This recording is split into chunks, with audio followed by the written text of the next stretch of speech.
Incredible performance out of Jerry's bike today. Yeah, thanks. Okay, you all like the heat. Did the heat help you out today? I think that, traditionally this team's been better in some of the hotter climates, but I think we've done really well in some of the cooler climates, in the past couple of years. Mm-hmm. Gainesville was kind of a tough race for us, in 15 and 16, but 17 things kind of turned around for us a little bit. So I don't necessarily attribute, today's success to the temperatures. I think that when we run to the 8th mile, things just kind of come together. Mm-hmm. And so I think we just did a better job managing the first 330 feet.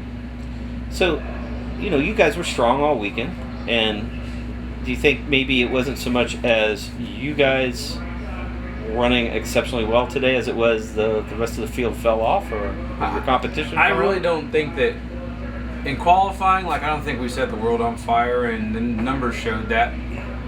And then going into race day, we just kind of got to work on some things Sunday night, or actually, Sunday night, and some things kind of came around for us. So we figured some things out Sunday night, had to run better the 8th, and that's really where everything came from. It's just our 8th mile numbers came down. Mm-hmm. So today, I think that looking at Sonoma versus this race.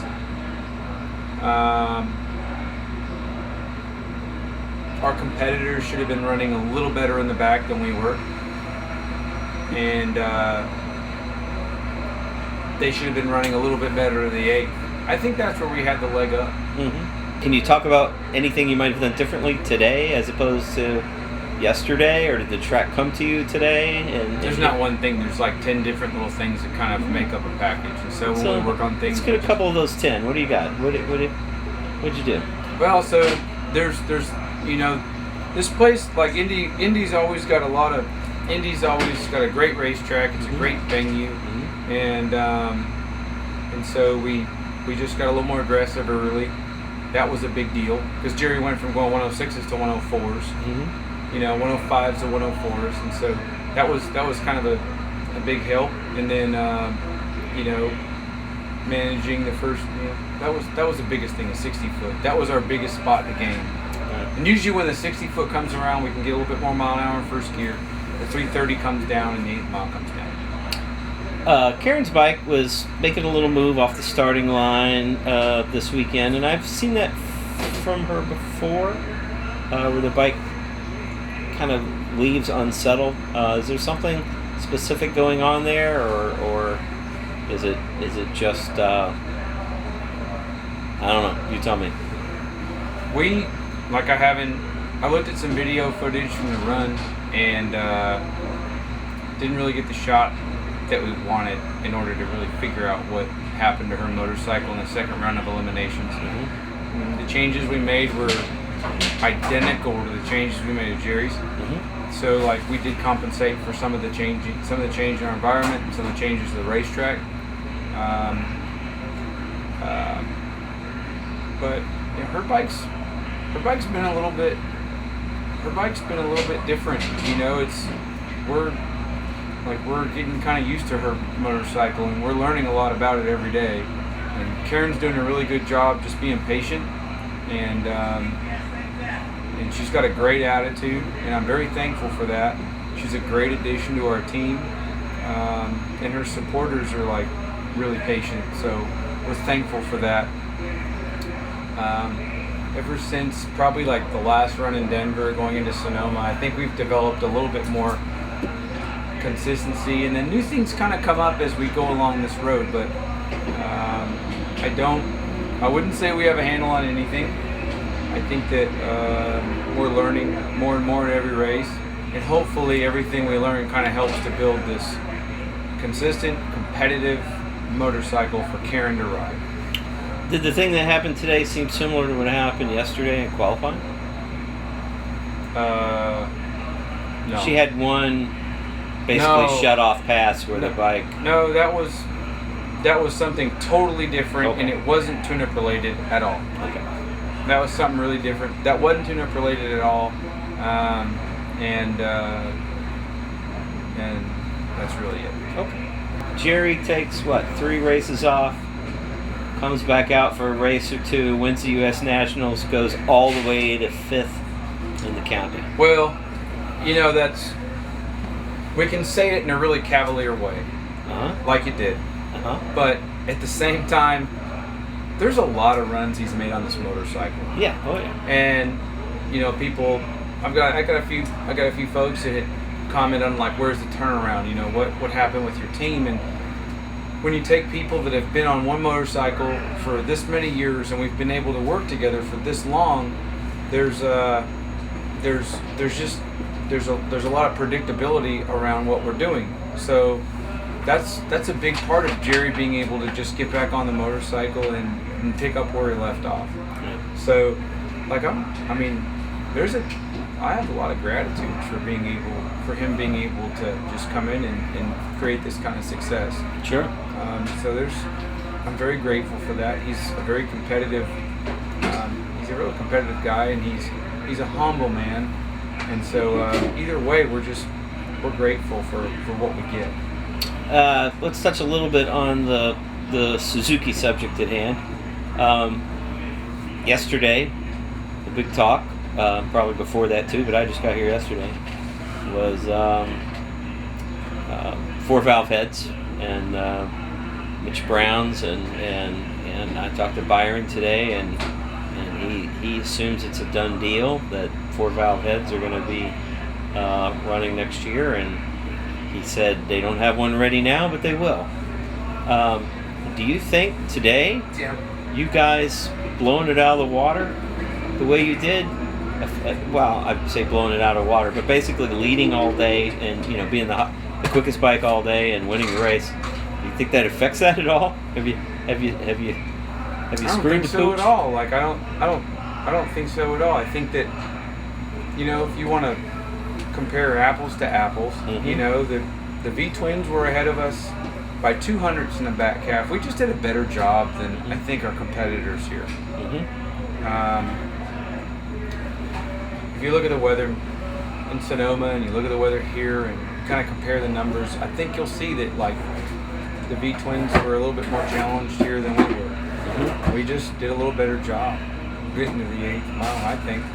So I don't think that decision is hinging on one race, one team, one weekend. There's a lot of things that I think come into play here. So no, I don't think necessarily that's a deciding factor.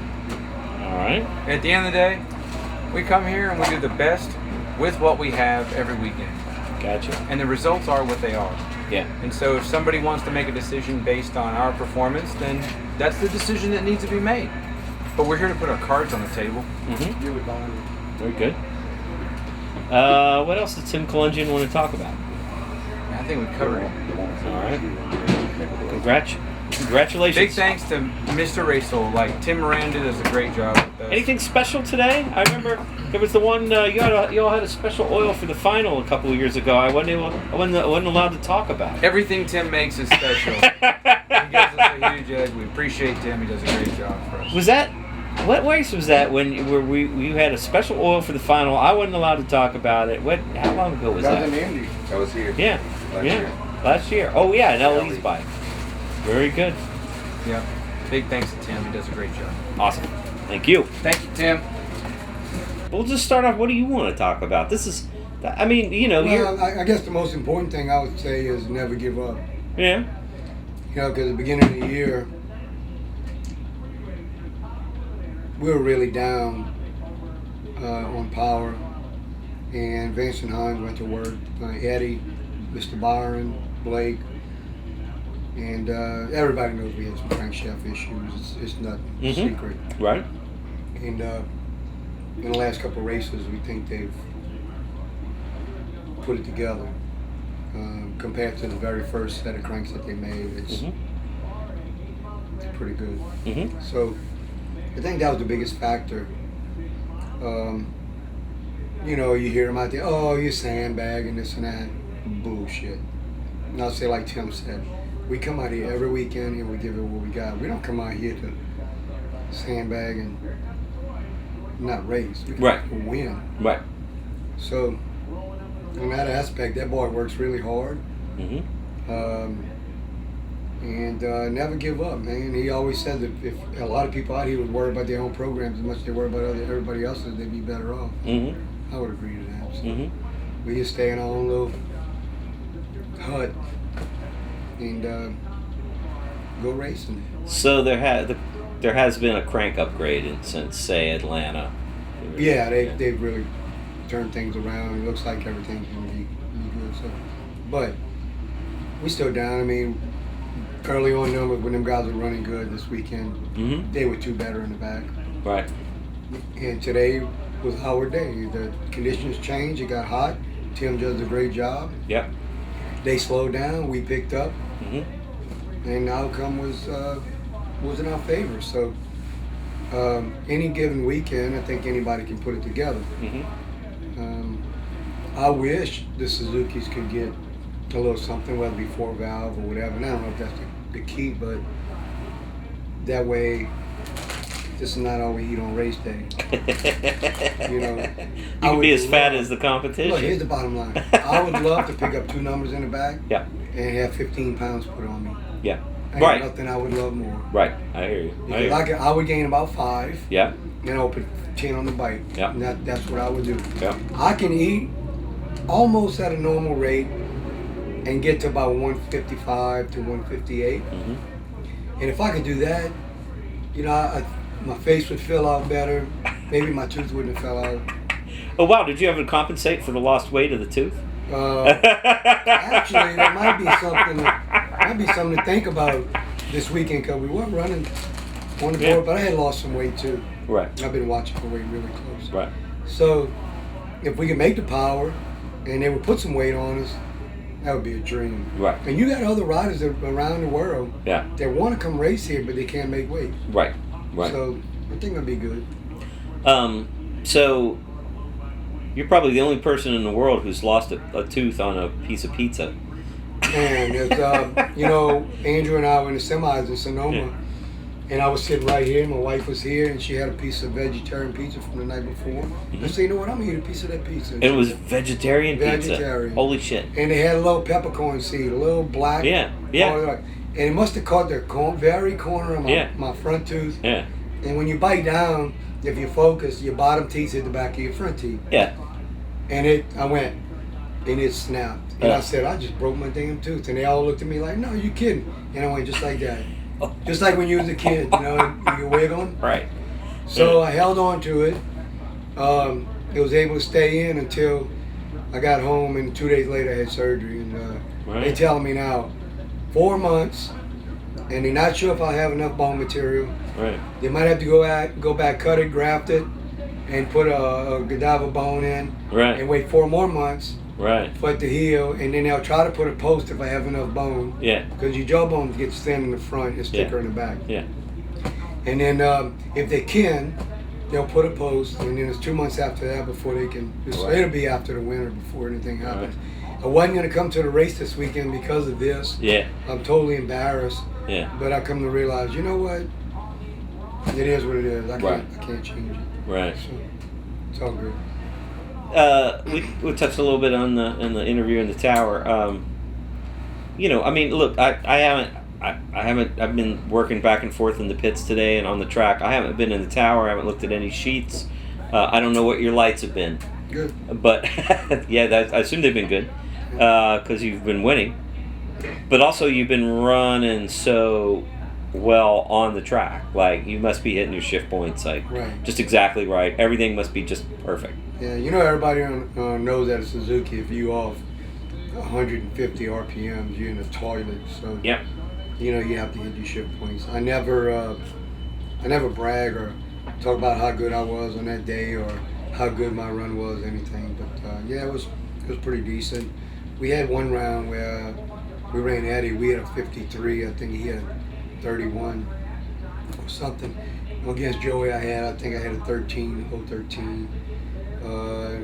Over the weekend, a couple 20s and stuff. Against Andrew, I had a 25. So, you know, they say if you stay in the 20s and you lose a race, then you lose a race. In Sonoma, he had a 31 in my 53, and that was one of my worst lights of the weekend. So I got spanked. but today was our day, and I think I'd rather this one than Sonoma. I'd rather have both of them, but yeah, this is a special race. yeah, People don't realize why it's so special. But, you know, many years ago when the East Coast and the West Coast was fighting it out, they all met in Indy. Mm-hmm. And this was the big go. This was the one. Even the South Coast. Yep. So everybody. You got the Bayou Boys, the Hillbilly Coonasses. You know, and it's a great race. The second time we win it. And I can't do it without good people, you know. Yeah. Whether it be back at the farm, Yeah. or Tim, or Yeah. Rick, everybody has to do their jobs. So Yeah. it all came together today. God blessed us. And just a great day, you know. And as a team, you've won 3 U.S. Nationals, right? Yeah. Yeah. LE won a couple years ago. Yeah. And, or maybe last year. Yeah. So, pretty cool. That's pretty man. great. Yeah, we had a good day. We had a good bike, ran good. And like I said, I can't thank, and you got your armchair quarterbacks, you know, and God bless you all. But Eddie and thanking them for motivation. Yeah, and Eddie and Mr. Byron and Blake put their heads together, and Andrew had a little part of that, and guys at the shop, and you know, props to Vance and Hines, they did great. You've often talked about stepping back, not going to as many races. Mm-hmm. This year you did it, and you're still 5th in the countdown. That's crazy. That's impressive. Maybe God has a plan. Yeah. You know, I was just thinking earlier. I was thinking, and Tim's like, "What are you thinking about?" I said, "I'm just sitting here thinking of how blessed I am to be in this position that so many people dream Yeah. of being here, and not just to have the money to do it, it's to have the ability to do it." Yeah. You know, at 61 years old, Yeah. I'm gonna be 61 soon. Yeah. To be able to compete against these youngsters. Yeah. And have the motivation. You know, I keep talking about stepping back, and I'd really like to. I'd really like to kind of, but man, I got that needle in my arm so deep. When I quit, it's going to be pretty cut dry. Yeah. And it's not going to be a plan. It's not going to be, I'm just going to say I'm done, you know. Right. I really want to win one more, and today we won, so, Yeah. you know. When that does finally happen, do you see yourself continuing in the ownership role? Well, I've thought about that a lot, and being the person I am, I've offered a deal to Tim that if he wanted to continue to keep it going, Mm-hmm. as long as I didn't have to stick out a bunch of money, Mm-hmm. that we could. If he wanted to buy it, or someone out there wanted to buy everything, then Mm-hmm. you know, we'd consider that. But Tim built this, not me, and this is his. If he decides that he wants to keep on going, Yeah. that when I'm ready, Yeah. then God bless him. I'm going to help him any kind of way I can. Well, we've all known Tim for a long time, and before we knew you, Right. and I think he responded to you as a motivating force, and really reached his potential in a way that he probably couldn't have done without you. Not Right. just because of money, but because of you and your Demeanor. your attitude, your You know, the first time I met Tim, Mark Pizer and I and Peanut and Tim, we all went out to eat, and they had a little guy named Sam, used to work for Steve. Mhm. And no, that's not the first time I met him. The first time I met Tim, I was sitting right there in Valdosta, and Mark said, "Man, I need to get this guy in here, come give us a hand. I'm not too familiar with this." Like, okay, so he worked for Steve Johnson. Yeah. Yes, sir. So he comes on in. "What's up, homie?" So after he walked out, I said, "Mark, what did he call me?" He called you a homie. I'm like, "What the hell is a homie?" He says, like, "What's up, brother?" I'm like, "What kind of language is that?" I said, in Louisiana, we say, "What's up, coon ass?" He said, "Well, basically that's what he said, what's up, coon ass?" Yeah. So it was all good, but I said, this is somebody I could race with one day probably. And it all worked out. First thing he told me, he said, "I'd like to try a couple of things. I'd like to run fuel injection." I'm like, "Look, whatever you want to do to win races, let's get it done." And he worked on it. He beat his head against the wall many nights. And got it done, man. Got on top of it. He has a lot to be proud of. Very intelligent. Yeah. Very patient. Yeah. Doesn't give up and say, "Oh,